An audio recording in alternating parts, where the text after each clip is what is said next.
From ballpark stands to backyard barbecues, the hot dog is just, it's everywhere, right? You see them, you eat them probably pretty often. But how much do you really know about this like iconic American staple? Today, we're not just looking at how common they are, we're really uncovering some surprising depths. Absolutely. That familiar look, that taste, Yeah. it really hints at just how deep this food goes in our lives. Yeah. And yeah, in this deep dive, we're going way beyond just, ketchup or mustard. We're going to explore the hot dog's incredible journey from its, well, kind of humble and often mysterious origins, all the way to being a true symbol of American culture. We'll even get into its surprising technical definitions, and yes, believe it or not, its unwritten rules of etiquette. The source material we look at gives this really fascinating mix of facts, figures, and folklore. It paints a really full picture. Okay, so our mission is clear then. We're unpacking the curious history, the surprising science, and all those beloved traditions around the hot dog. We want to show you exactly why it's so much more than just, a sausage and a bun. Get ready. You might rethink everything you thought you knew. All right, so let's peel back the layers on this quintessential American food. Where did the hot dog even begin its journey? It feels so American, but you're saying the roots are definitely global. You're right, yeah. Its true origin is actually debated quite a bit, which is part of its mystique, I think. Hot dogs, as we kind of know them today, they trace their lineage back maybe as far as the 15th century to different parts of Germany or Austria. Cities like Frankfurt, that gives us Frankfurters, right? And Vienna gives us Wieners. Yeah. So the debate is really about which city truly invented it first. And how did this German or maybe Austrian specialty make its way over here and become such a huge thing in the States? Well, the more current references, the ones about dachshund sausages and actual hot dogs, they're generally attributed to German immigrants arriving in the U.S. in the 1800s. There's this great bit of folklore that hot dogs first got popular when a German immigrant started selling them from a pushcart in the Bowery in New York City. And then in 1871, this guy, Charles Feltman, opened the very first Coney Island hot dog stand. And, well, their popularity just exploded from there. Right, Coney Island. And it wasn't long before that explosion carried them straight into, like, America's favorite pastime, baseball. Exactly. The first sausage was reportedly served at a baseball park way back in 1893. And that really solidified that, unbreakable bond between hot dogs and baseball that we still see today. But the name itself, hot dog, that's got its own layer of mystery, doesn't it? For such a simple name, the stories behind it are kind of elaborate. They certainly are, yeah. The name is often linked to this cartoonist who supposedly saw vendors selling red-hot dachshund dogs at the New York Polo Grounds. And the story goes he couldn't spell dachshund, which, fair enough, so he just printed hot dogs instead. But what's fascinating here is that specific cartoon, it's never actually been found, which makes a lot of historians, question if that legend is really accurate. Ah, okay, so maybe not the cartoonist then. Well, there's an alternative theory. It suggests that the immigrant vendors, who apparently sometimes brought their actual dachshund dogs with them, their carts got humorously called dog wagons. And these vendors, they had a good sense of humor, apparently. They'd sort of tease that their sausages were made from their dachshunds, which is definitely just a joke. But that could be where the term hot dog actually came from. The ambiguity just adds to the legend, doesn't it? It really does. So the name's a bit fuzzy, and maybe even more surprising, the bun. The humble bun has its own kind of accidental origin story, too. That's the legend. Yeah, apparently sausages used to be eaten while wearing gloves, white gloves sometimes. But as the story goes, there was a sausage seller, maybe at an exposition around the turn of the 20th century. He ran out of gloves, got to improvise, so he started serving the sausages on rolls instead. And boom, just like that, the hot dog in a bun was born. Talk about a happy accident. So, okay, we've gone from these legendary origins for the name for the bun. Now let's shift from that fascinating folklore to the hard facts. Because what's truly intriguing is that after all those great stories, the government actually steps in. There's an official definition for what makes a hot dog a hot dog. Right, which, like a lot of government stuff, can be a little dense to read. So let me try and translate that. The USDA basically defines hot dogs as cooked or smoked sausages, made from one or more kinds of muscle meat or poultry. So it could be beef, pork, chicken, turkey.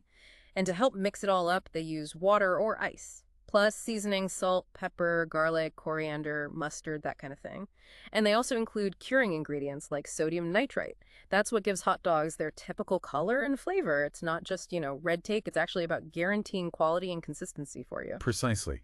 And they have very specific limits on composition. Hot dogs can't have more than 30% fat. or more than 10% added water. And a tiny fraction, we're talking up to 3.5%, can be what they call a non-meat binder. Things like non-fat dry milk or cereal. Just helps hold everything together, improves the texture. Or it could be 2% isolated soy protein. But the crucial rule, the main thing, is it must contain meat or poultry to be called a hot dog. Otherwise, it's more like a tubular hot dog-like product. Yeah. A wannabe, you could say. Yeah. But definitely not a true hot dog. Gotcha. And what about the terms franks and wieners? We hear those all the time, often used just like hot dogs. Yeah, Franks and Wieners were basically the original Americanized names, Yeah. named after their supposed hometowns, right? Frankfurt, Germany, and Vienna, Austria. And while, yeah, today they're mostly used interchangeably, traditionally, a Frank usually meant an all-beef product, whereas a Wiener typically contained pork. So there's a subtle difference in their original makeup, even though manufacturers kind of use the names broadly now. Okay, so this brings up an important question, one people often joke about: what really goes on inside a hot dog factory? I mean, hot dog making has been the butt of a lot of jokes, rumors, speculation. Most hot dogs you buy are skinless, meaning the casings they were cooked in are removed before packaging. A small percentage, though, are sold in edible, natural casings. Those are the ones that give you that satisfying snap when you bite into them. But the answer to how they're made, it's actually way less exciting, maybe less scary than the question implies. Yeah, I think people imagine something kind of gruesome, but it sounds like it's actually just a standard food manufacturing process. Can you walk us through it, like step by step? Sure thing. So first, they take these small cuts of beef, pork, or poultry. They're cut or ground into small pieces and put into a giant mixer. Then, stainless steel choppers blend that meat with the spices, ice chips, or water, and those curing ingredients we mentioned. It blends it all into this smooth, emulsified batter, almost like a meat paste. Next, this mixture gets pumped into an automatic machine, a stuffer linker. It basically forces the batter into casings. These filled casings are then automatically pinched off at regular intervals. That's what forms the links, the long strands of hot dogs. Then they're moved to a smokehouse. Okay, so they get cooked right there. Exactly. They're fully cooked right in the smokehouse under really controlled temperature and humidity. After they go through that smoke and cook cycle, the hot dogs get showered in cool water. And for most of them, those casings are stripped off right then. Finally, the individual links are packed, sealed up, and shipped out to stores. And just to reassure you again, if they do use what are called variety meats, that's basically organ meats like liver or hearts, the USDA absolutely requires clear labeling. It'll say something like "with variety meats." Okay, that's good to know. So what does all this mean for us today? Beyond the, interesting origins and the technical stuff, the hot dog's cultural footprint is just massive. I mean, it's been served at the Vatican and White House many times. And here's a fun one, Fry. Mickey Mouse's very first words on screen, hot dog. That marked his big transition from silent films. Or how about Betty White? Apparently, she ate a hot dog and chips for lunch every single day on the set of Hot in Cleveland, and she joked it was the secret to her longevity. Huh. That's great. And if we connect this to the bigger picture, hot dogs are actually a source of some pretty friendly rivalry. I mean, if you really want to stir things up, just ask a New Yorker what they think of a Chicago dog. Or, vice versa. It's amazing. Yeah. Just like people are fiercely loyal to their hometown baseball team, they're often just as loyal to their hometown hot dog style. It really becomes this canvas for regional identity. New York and Chicago are probably the most famous, but other places like West Virginia, Seattle, they have their own really distinct varieties that locals absolutely love. It's incredible how different they can be. Like, take the Chicago dog, that's an all-beef dog, right, on a steamed poppy seed bun. And it's loaded. Raw onions, that super distinct bright green relish. And the neon green stuff. Mustard, tomato slices, a whole pickle spear, sport peppers, and a dash of celery salt. Cool. They even called it a depression sandwich back in the day because it was cheap and filling. Yeah. Which is totally different from the New York style, right? It's usually simpler. Steamed onions, maybe some pale deli-style yellow mustard. Exactly. Big difference. But the variations don't stop there. You head south, you might find dogs topped with coleslaw, maybe some sweet Vidalia onions mixed in. West Virginia dogs are kind of similar with coleslaw, but they often add chili and mustard too. And Kansas City, this one sounds interesting, sauerkraut and melted Swiss cheese on a sesame seed bun. Quite a combo. Right.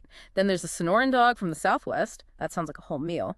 Grilled, wrapped in bacon. Oh yeah, bacon wrapped is key. On a sturdy bun.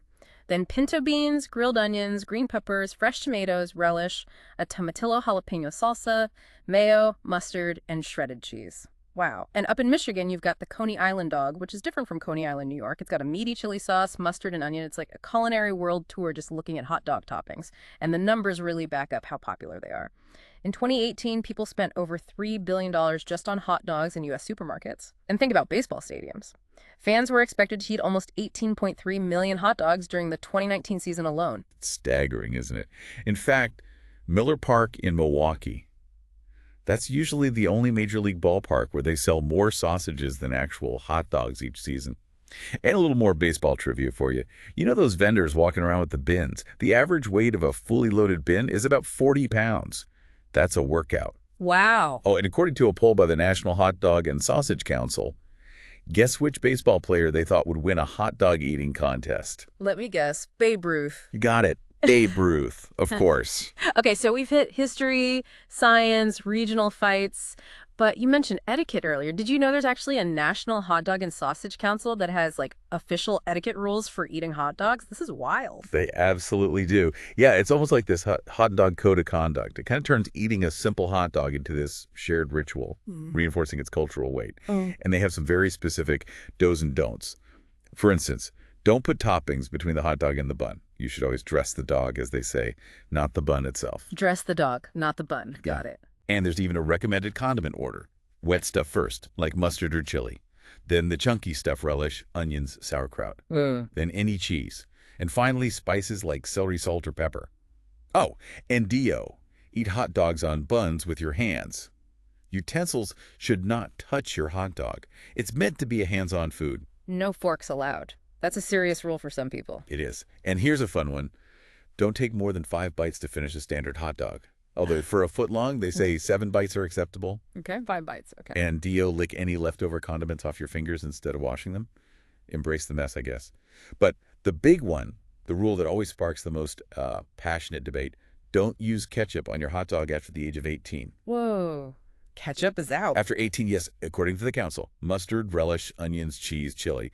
Those are all acceptable adult toppings. Yeah. This rule, I mean, it sounds funny, but it really highlights how seriously, almost reverently, some hot dog fans approach their food. And hey, just to back that up, Clint Eastwood, right, as Dirty Harry, famously told moviegoers never to put ketchup on a hot dog. If Dirty Harry says no ketchup, who are we to argue? Right.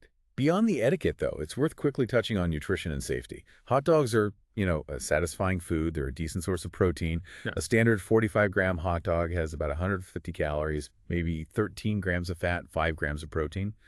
But if you're looking to cut back on fat or sodium, there are tons of choices now. Low-fat, even fat-free dogs are out there, some with as few as 45 calories. And importantly, like all meat and poultry products in the U.S., hot dogs are carefully inspected. USDA inspectors are actually in the processing plants every single day, monitoring food safety, making sure the labeling is right. They really are, as the council puts it, nutritious, safe, and inspected. It's a testament to pretty rigorous food safety standards. Wow, it's really been quite a journey, hasn't it? From those debated origins back in Germany or Austria, through all the fun folklore about how it got its name, how it found its bun, all the way to, official USDA definitions and the surprisingly detailed set of cultural rules for how you're supposed to eat one. There is so much more to a simple hot dog than meets the eye. Absolutely. And, regardless of whether you call them hot dogs or franks or wieners, yeah, and whether you like your Chicago style, New York style, Southern style, or even just plain naked, hot dogs have definitely earned this enduring and often really personal place in our cultural history. So next time you find yourself enjoying a hot dog, maybe at a game, maybe in your backyard, naked or loaded Chicago style, just take a second. Consider the centuries of history packed into it, all those layers of folklore, and maybe even those surprising rules. All the things that have made this simple food an undisputed American icon. And maybe ask yourself, what does your perfect hot dog say about you? And which of these stories are you going to share?